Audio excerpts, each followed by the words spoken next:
Hello बच्चों, जैसे कि हमें पता है कल हमारा फिजिक्स का एग्जाम है, तो मैं इसलिए आया हूं कि आप लोग फिजिक्स का पेपर कैसे लिखेंगे और आपको ज्यादा से ज्यादा मार्क्स मिल पाए। तो सबसे पहले मैं आपको बता दूं, जैसे हमें पता है कि हमारा एमसीक्यू आने वाला है, ठीक है, और क्या आने वाला है हमारा एसेशन रीजनिंग आने वाला है हमारा, और क्या आने वाला है केस बेस्ड स्टडी क्वेश्चन आने वाला है।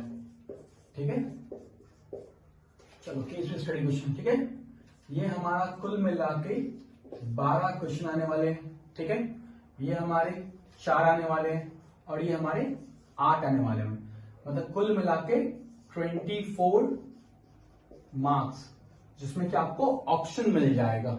ठीक है, ये आपका फिक्स्ड है। एमसीक्यू एसेशन रीजनिंग 4 आएगा, केस बेस्ड आपका 8 क्वेश्चन आएंगे, इसमें आपको ऑप्शंस रहेंगे, आपको खाली बस आंसर टिक करना है। तो इसका वर्किंग आप रफ में कर सकते हैं, आपका मन है तो करिए, नहीं करिए तो आप आंसर्स करना तो आंसर्स कर लीजिए। ठीक है, तो ये 24 मार्क्स में आपको बस खाली आंसर लिखना है, वर्किंग दिखाने की कोई जरूरत नहीं, आपको करना है वर्किंग। तो ये पेपर है हमारा, इस पेपर के राइट साइड में आप रफ वर्क टानिए और यहाँ रफ करिए, आपको करने मन करिए, नहीं करने मन मत करिए। पर ये 24 मार्क्स में बस आपको आंसर, इसमें कोई भी आपका स्टेप मार्किंग नहीं है। अगर राइट ऑप्शन है तो 1 मार्क्स, नहीं है तो 0 मार्क्स। तो ये आपका 24 मार्क्स का है आपका। ठीक है, अब हम लोग आते हैं सबसे एक बात और, आपको आप जितना अच्छे से पेपर प्रेजेंट कर सकते हैं, नीट एंड क्लीन कर सकते हैं, ये आप करिएगा। तो जितना साफ से करिएगा एग्जामिनर को उतना आसान होता है पेपर चेक करने में। ये सब मैं कहीं अपने से नहीं बता रहा हूं, जब आपको पता होगा जब सीबीएसई का सैंपल पेपर आया था तो उसके संग मार्किंग स्कीम भी आता है हमारा, कि कैसे मार्क्स देना है कैसे नहीं देना है, तो हर टीचर को पता है कि किस तरह से मार्क्स दिया जाएगा। ठीक है, अब मान लीजिए अब आते हैं हम लोग दूसरे क्वेश्चन पे। तो स्टेप मार्किंग हमारा है, स्टेप मार्किंग आपको मिलेगा, जरूर मिलेगा। ठीक है, आप क्वेश्चन अटेम्प्ट भी करते हैं, कुछ भी थोड़ा बहुत भी लिखते हैं तो आपको स्टेप मार्क मिलेगा।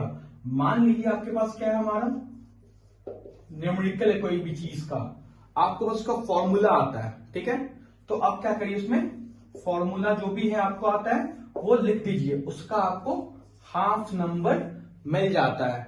फिर आप पूरा सॉल्व करते हैं। आप मान लीजिए कि 2 नंबर का न्यूमेरिकल है, आपको सारा कुछ आता है, पर आंसर क्या हुआ आपका लास्ट में आते आते गलत हो गया, तो भी आपको 1.5 नंबर आपको मिल जाएगा। ठीक है, ये हमारा स्टेप मार्किंग है। ट्राई करिएगा कि सीक्वेंस में बनाएं, जैसे A B C D E ऐसे करके। अगर सीक्वेंस में मान लीजिए क्वेश्चन आपको नहीं आता है, ठीक है, कोई दिक्कत नहीं, उसको लीव कर दीजिए, उसको लास्ट में बनाइएगा। और ट्राई करिएगा कि जो आप डायग्राम बनाइएगा, क्या डायग्राम, वो पेंसिल से ही बनाइएगा, और जो लिखिएगा वो आप पेन से, कौन से पेन से, ब्लू पेन से, और कोई भी चीज यूज करने की जरूरत नहीं है। ये सब मैनर आपको फॉलो करना पड़ेगा।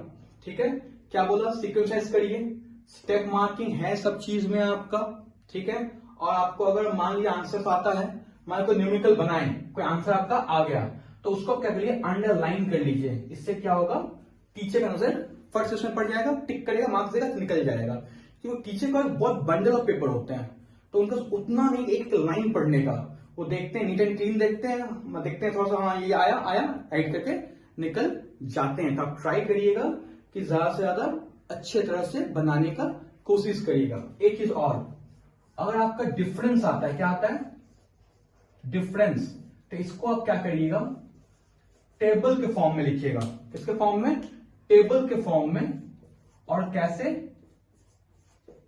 पॉइंट्स में लिखिएगा। कैसे, पॉइंट्स में, तो आपको ज्यादा मार्क्स मिलने का चांस रहता है। ठीक है, और याद रखिए, मान लीजिए आपको कोई क्वेश्चन आता नहीं है, सर आपको नहीं आता है, ये क्वेश्चन आपको नहीं आता है, तो उस क्वेश्चन क्या करिए, लास्ट में आकर के अटेम्प्ट करिए।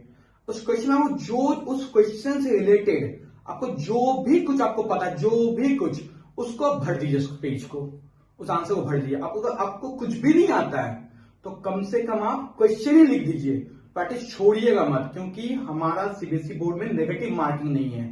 तो आप क्या करिएगा, आप एक भी क्वेश्चन लीव मत करिएगा, छोड़ना नहीं है, सारा क्वेश्चन अटेम्प्ट करना है। ट्राई करिएगा कि 24 जो एमसीक्यू है, हमारा 12 एमसीक्यू है आपका, 4 आपका एसोसिएशन रीजनिंग है और आपका 8 केस बेस्ड स्टडीज में ऑप्शंस रहेगा। ऑप्शंस लिखिएगा, फुल मार्क्स मिलेगा। वो वर्किंग दिखाने के, वर्किंग दिखाना कोई कंपलसरी है ही नहीं, आपको करना है, आप ब्रैकेट में कर लीजिए। क्वेश्चन जो आते हैं आप उसमें आप कुछ ना कुछ अटेम्प्ट करिएगा, स्टेप मार्किंग है, न्यूमेरिकल आता है, क्वेश्चन नहीं आता न्यूमेरिकल आपको कम से कम फॉर्मूला लिख दीजिए, आपको हाफ मार्क्स मिल जाएगा। ठीक है, तो ट्राई करिए। और जो डिफरेंस लिखना है उसको टेबल फॉर्म में लिखिएगा, पॉइंट्स में लिखिएगा, अगर मार्क्स मिलने का आंसर आता है। डायग्राम जब भी मिलेगा आपको पेंसिल में बनाइएगा और पूरे पेपर को पेन से लिखिएगा, कौन से, ब्लू पेन से। तो ये सब अगर मैनर आप फॉलो करते हैं तो आपको ज्यादा से ज्यादा मार्क्स मिलने का चांसेस है। जो क्वेश्चन नहीं आता है वो लास्ट में आइए आप, और लास्ट में आके आपको जो भी उस क्वेश्चन से रिलेटेड जो भी आपको पता है उसको आप लिखिए। नहीं समझ में आता कुछ भी लिखिए, पर लिखिए, पेपर लीव करके नहीं आना है। ठीक है, ऑल द बेस्ट बच्चे, आप लोग का एग्जाम कल बहुत बहुत बहुत अच्छा जाए। ठीक है, चलिए बाय बच्चे।